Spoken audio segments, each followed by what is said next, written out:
Hi everyone, आप सब कैसे हैं। एक बार और स्वागत है इस चैनल पर। और हम जो है इसके अंदर इम्पोर्टेंट एमसीक्यू देखेंगे सोशियोलॉजी का।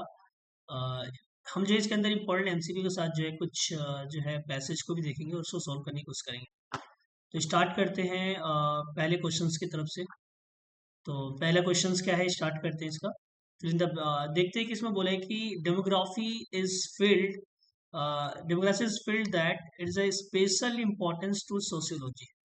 And in the fact emergence of sociology, it is a successful establishment as a academic discipline on a lot to demography.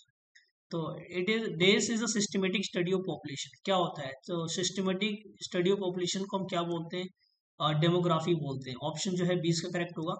जब भी हम सिस्टमेटिक स्टडी करते हैं किसी पॉपुलेशन के बारे में, जब भी आप जो है सिस्टमेटिक स्टडी करते हो किसी पॉपुलेशन के बारे में, तो उसको हम क्या बोलते हैं? डेमोग्राफी बोलते हैं। क्या बोलते हैं? डेमोग्राफी। तो ऑप्शन जो होगा इसका बी होगा। नेक्स्ट क्वेश्चन की तरफ चलते हैं। इसमें जो है क्वेश्चन नेक्स्ट क्या है? तो नेक्स्ट क्वेश्चन है कि the rate refer number of live birth is per 1,000 women in the child bearing age group usually taken to be 15 to 49 years. The rate is term as. तो इसको क्या बोलते हैं? तो फर्टिलिटी रेट कहते हैं। क्या बोलते हैं? Fertility rate. जब भी जो है महिलाएं होती हैं बियरिंग करती है चाइल्ड 15 से 49 के बीच में, पर 1,000 लाइव्स जो वुमेन्स होती हैं लाइव बर्थ पे, उसको हम क्या बोलते हैं? फर्टिलिटी रेट बोलते हैं। तो family planning programme suffered a setback during the year of national emergency. तो अब इसमें क्वेश्चन पूछ रहेगा, dash was the period of national emergency. कौन सा पीरियड था नेशनल इमरजेंसी का? तो वो था 1975 से 1976 तक। इस समय हुआ क्या था कि जो ये टाइम था उस समय बहुत प्रॉब्लम आई थी। यानी जो है इस समय क्या होता, फैमिली प्लानिंग को काफी नुकसान हुआ था।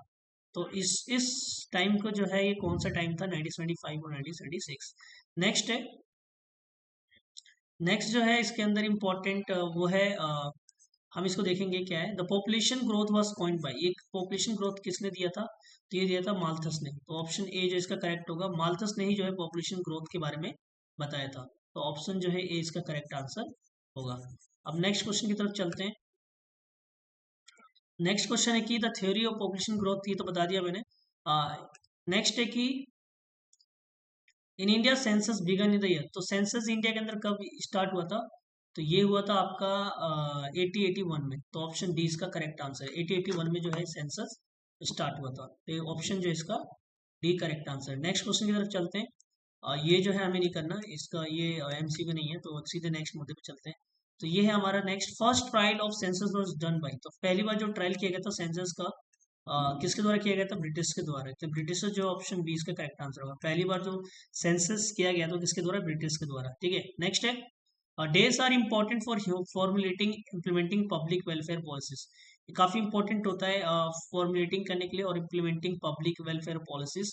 तो जो ये होता है डेमोग्राफिक डाटा होता है। डेमोग्राफिक डेटा जो है ये बहुत इंपॉर्टेंट होता है। इसी से जो है हम इस डेटा के हिसाब से जो है हम फॉर्मुलेट करते हैं पॉलिसीज और इम्प्लीमेंट करते हैं इसकी पॉलिसीज को, ताकि जो है वेलफेयर पॉलिसी सही बने। नेक्स्ट है most populated state of India. तो मोस्ट पॉपुलस कौन सा आपको पता है? उत्तर प्रदेश से। तो अगर हम यूपी की बात करें तो यूपी के बाद कौन सा आता है? यूपी के बाद जो आता है आपका महाराष्ट्र आता है। ठीक है, उसके बाद क्या आता है? बिहार आता है। तो ये मोस्ट पॉपुलस स्टेट है इंडिया के। नेक्स्ट चलते हैं। India state with the smallest area. सबसे स्मॉलेस्ट एरिया कौन सा है? तो आपको ऑप्शन ए गोवा है। अगर आपसे पूछे सबसे लार्जेस्ट एरिया किसका है स्टेट इंडिया के अंदर, तो वो है राजस्थान। कौन है? राजस्थान। तो राजस्थान जो है सबसे लार्जेस्ट है। नेक्स्ट है विच theory of population growth has 3 stage. तो कौन सी थ्योरी जो है पॉपुलेशन ग्रोथ की तो है 3 स्टेज बताता है? तो वह है डेमोग्राफिक ट्रांजिशन थ्योरी। तो डेमोग्राफिक ट्रांजिशन थ्योरी जो है 3 स्टेज ग्रोथ की पॉपुलेशन ग्रोथ की थ्योरी है। नेक्स्ट है study area of demography includes. तो जो डेमोग्राफी में क्या क्या इंक्लूड होता है एरिया के अंदर, स्टडी के अंदर? तो ये जो है change in population size, birth death and residence, female male age structure, यानी ऑल ऑफ दी अबव। तो ऑप्शन डी जो है सही आंसर होगा। इसमें सभी चीज जो इंक्लूड होता है डेमोग्राफी के अंदर। नेक्स्ट है असर्शन रीजनिंग में देखेंगे क्या है असर्शन इसका। Poverty starvation is cause due to the rise in population. यानी उन्होंने बोला है कि जो गरीबी और जो स्टारवेशन होता है वो बिकॉज ऑफ पॉपुलेशन की वजह से होता है। रीजन क्या दिया है? Population grow in geometric progression but food production grow in arithmetic progression. तो ऑप्शन डी इसका सही आंसर है। ऑप्शन डी में क्या है? ए फॉल्स है बट आर ट्रू है। तो हम ये नहीं कह सकते कि केवल जो है गरीबी की वजह से जो है यहाँ पे जो है पॉपुलेशन की वजह से जो है गरीबी हो रहा है और स्टारवेशन हो रहा है, यही एक रीजन नहीं हो सकता। ये बात सच है कि पॉपुलेशन जितनी ग्रो हो रही है उतना फूड प्रोडक्शन ग्रो जो है अर्थमेटिक प्रोग्रेशन हो रहा है, यहाँ पे ज्योमेट्रिक प्रोग्रेशन है, यहाँ पे अर्थमेटिक प्रोग्रेशन है। नेक्स्ट है असर्शन रीजनिंग में चलते हैं। नेक्स्ट है कि assertion when a society become technically advanced the population may reach replacement level। तो अगर सोसाइटी एडवांस बन जाएगी तो क्या होगा, पॉपुलेशन किस पे पहुंच जाएगी, टेक्निकल जो है इस पे पहुंच जाएगी आपकी।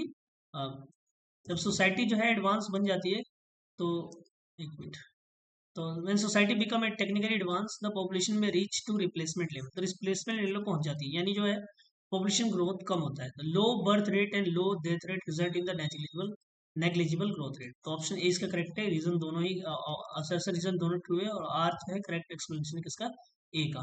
ठीक है, नेक्स्ट क्वेश्चन की तरफ चलते हैं। इसमें हमें ये नहीं देखना, इसको कट करते हैं, सीधे हम चलते हैं। इसको इस टाइप के क्वेश्चन एग्जाम में आते हैं सीयूटी में। इसमें बोला है कि the literacy as a prerequisite to education is instrument of empowerment. The more literate population the greater consequence of the career option as well as the participation in the knowledge economy. Literacy can lead to health awareness of and health awareness, fuller participation in the cultural economic well-being of the community. Literacy level have improved considerably after independence। independence के बाद क्या हुआ, improve है। almost 2/3 जो है population, और population is now literate, 2/3 जो है population अब क्या है, literate है। अब देखते हैं लिटरेसी इज, लिटरेसी क्या है, लिटरेसी क्या है आपका, ये क्या है, an ability to read and write. जो भी पर्सन रीड एंड राइट कर सकता है उसको हम क्या बोलते हैं, लिटरेट्स कहते हैं। तो वो क्या है, लिटरेसी से मेजर करते हैं। जैसे is a prerequisite to education instrument of empowerment. क्या चीज जो है बहुत इंपॉर्टेंट है एजुकेशन के इंस्ट्रूमेंट ऑफ एम्पावरमेंट के लिए, तो वो है आपका लिटरेसी। लिटरेसी बहुत जरूरी है, तभी आप एम्पावर हो सकते हैं। ठीक है, next these our population now literate. इसमें देखो यहाँ बोला है कि हाउ मच पॉपुलेशन लिटरेट, तो 2/3, तो 2 जो होगा उसका 2/3 होगा, ऑप्शन बी इसका करेक्ट होगा। सॉरी, ऑप्शन जो है इसका डी करेक्ट होगा, 2/3 यहाँ पे, वो 3/3 है। तो यहाँ पे याद रखना है कि ये आपका जो ऑप्शन है इसमें 2/3 होगा। नेक्स्ट है देखते हैं इसमें नेक्स्ट क्या है। नेक्स्ट है कि लिटरेट जो है next, the literacy level have improve after independence. तो यहाँ पे इम्प्रूव हुआ है इंडिपेंडेंस के बाद, लो हाई कंसिडरेबली रफ, तो कंसिडरेबली यानी बहुत ज्यादा जो है लिटरेसी लेवल इम्प्रूव है। नेक्स्ट क्वेश्चन की तरफ चलते हैं। इसमें दोबारा पढ़ना है, famine were also major recurring source of increase mortality. यानी फेमाइन क्या एक मेजर सोर्स है जो है मोटिलिटी इंक्रीज होने का। Famine were cause by the high level of continuing poverty, poverty की वजह से होता है, and malnutrition in agricultural agroclimate environment that very vulnerable and variation in the rainfall. Lack of adequate means of transportation communication as well as the inadequate effort on the part of the state were some of the factors responsible for the famine। क्या factor famine के responsible है, तो lack of transportation communication, ये सब है। And scholar like Amartya Sen जो है have shown famine were not necessary due to the fall in food grain. ये फूड ग्रेन की कमी की वजह से नहीं आ रहा production, they were also cause by the failure of entitlements, यानी जो नहीं मिलने की वजह से भी जो है एक रीजन है ये। हमारे पे काफी फूड है बट नहीं मिलने का रीजन भी है जो है ये, और the inability to people to buy otherwise obtain food. अब डेज इसमें बोला है कि these scholar like these other have shown famine were not necessary. देखो यहाँ पे बोला अमृता सेन के बारे में, तो ऑप्शन जो इसका क्या होगा, अमृता सेन, यानी ए इसका करेक्ट होगा, Amartya Sen. Next these were also major recurring source of increase mortality. क्या रीजन है, तो वो है ऑप्शन आपका फेमाइन। यहाँ पे देखो लिखा है कि major recurring source of the famine, तो ऑप्शन जो है इसका बी होगा, यानी ये वाला फेमाइन होगा। नेक्स्ट है famine were not necessary due to the fall in food grain production, they were also cause by the, किसके कारण होता है, तो फेलियर ऑफ इंटाइटलमेंट्स, ये भी ना मिलने के कारण भी जो है फेमाइन होता है। ठीक है, नेक्स्ट है lack of adequate means of transportation and communication, यानी यहाँ पे क्या आएगा, ट्रांसपोर्टेशन आएगा। ठीक है, ट्रांसपोर्टेशन, तो lack of means of transportation, means of adequate means of transportation communication ways well the inadequate effort on the part of the state were some of the factor responsible for the famine. यानी ये क्या है, factor है responsible किसके, famine के। ठीक है, तो ये हमारे यहाँ तक कंप्लीट हो गया। तो इसी के साथ जो है हमारे एक चैप्टर कंप्लीट हो गया, इसमें जहाँ पे हमने इंपॉर्टेंट कुछ एमसीक्यू देखे और साथ में जो है पैसेज के कुछ आंसर देखे हमने।